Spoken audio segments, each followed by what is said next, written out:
The world told us that to survive, we needed more. More gear, more objects, more weight strapped to our backs, as if the path to freedom were paved with excess. They taught us that safety comes from accumulation and that survival is measured by the size of the backpack we drag through life. But the truth is simpler, sharper, more uncomfortable. The things they told us we need have only made us heavier. We bought equipment but lost direction. We built kits but misplaced ourselves. And now we stand in the middle of a civilization that mistakes clutter for preparation, noise for knowledge, and consumption for wisdom. Survival was never about owning more things.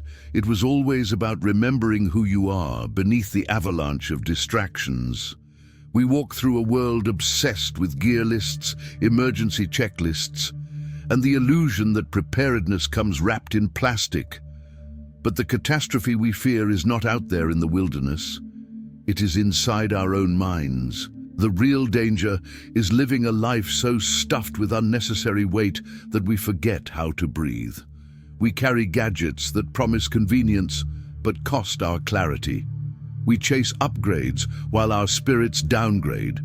We accumulate equipment meant to save us from natural disasters, yet remain defenseless against the storms we create within ourselves.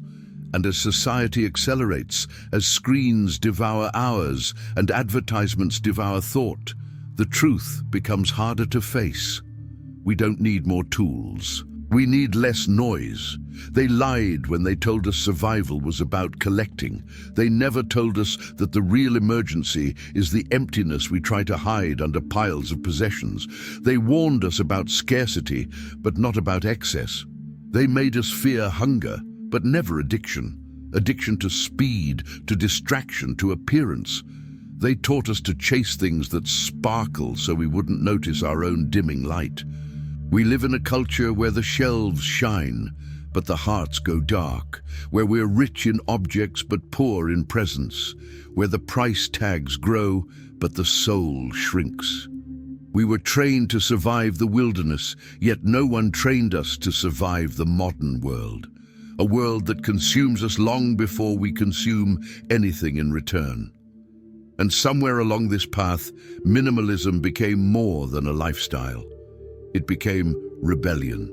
Because to live with less in a society that worships more is an act of quiet revolution. To slow down in a world intoxicated with velocity is a declaration of independence.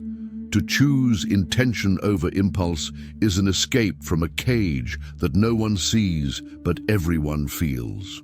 We begin to understand that the true survival kit is not found in stores or manuals. It lives within us, buried under layers of fear, expectation, and noise. And the deeper we dig, the clearer it becomes. The tools we truly need are not crafted by hands, but shaped by awareness. They weigh nothing, yet carry everything. The first real tool is attention, the ability to be fully here, fully now, instead of lost in the fog of constant stimulation. Attention is the compass we were never given, the one that points us back to ourselves when the world pulls us in 1,000 directions. The second is silence. Not the absence of sound, but the presence of meaning that only arises when the noise fades. Silence is the fire we sit beside when the mind is cold. The third is slowness, the willingness to walk instead of run, breathe instead of race, live instead of perform. Slowness is not weakness, it is the strength to resist a culture that confuses haste with purpose. And as these inner tools awaken, the illusions start to crumble. We begin to see that survival was never about carrying more, it was about carrying wisely. The fourth true tool is simplicity, the art of needing little to live much. Simplicity is the shelter we build inside ourselves, a place where the wind of chaos cannot enter. The fifth is awareness, the skill of observing our thoughts instead of drowning in them, of watching our desires instead of becoming their servants. The sixth is detachment. Not indifference, but the courage to release what weighs us down. Detachment frees us from the invisible chains we forged with our own hands. the objects we cling to, the expectations we surrender to, the identities we defend even when they no longer fit. The seventh is presence, the rare, sacred act of actually inhabiting the moment we're living. And the eighth, the final tool, the one they never taught us because it threatens everything they sell, is inner peace, the quiet knife that cuts through illusion, the soft flame that survives every storm.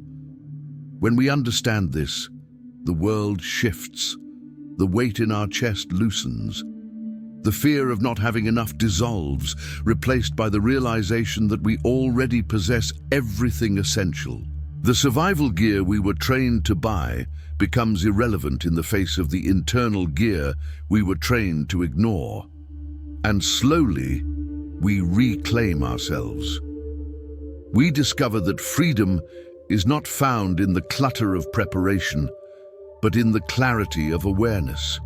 We awaken to the truth that the heaviest burden we ever carried was the belief that we needed more to be whole. And once this illusion breaks, a new life begins, lighter, quieter, deeper. This is the moment when the world no longer feels like an emergency.